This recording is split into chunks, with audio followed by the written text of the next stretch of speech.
Hello guys, bag ఎంత wait ఉంది కదా, అందులో ఏమేమి ఉన్నాయో చూపిస్తాను. మన ఇండియాలో ఎంత బిల్ అవుతుంది, ఇక్కడ ఎంత బిల్ అవుతాయని మీరే స్టాక్ అవుతారు వెంటే. ఇందులో ఏమున్నాయో చూపిస్తాను.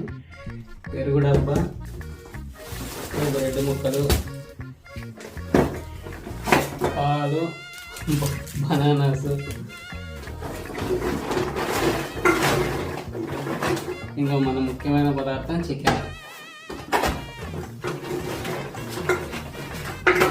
పేస్ట్, ఒక లెమన్ జ్యూస్. వీటన్నీ బిల్లు మీకు చూపిస్తే షాక్ అవుతారు.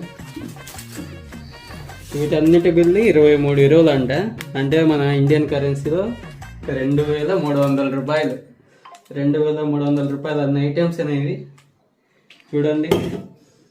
40 రూపాయల పెరుగు, 10 రూపాయల పాల ప్యాకెట్, 30 రూపాయల బ్రెడ్ ముక్కలు, 2 కేజీలు చికెన్. దీనికి 2300 అని. ఇట్లుంటాయి జర్మనీలో ఖర్చులు.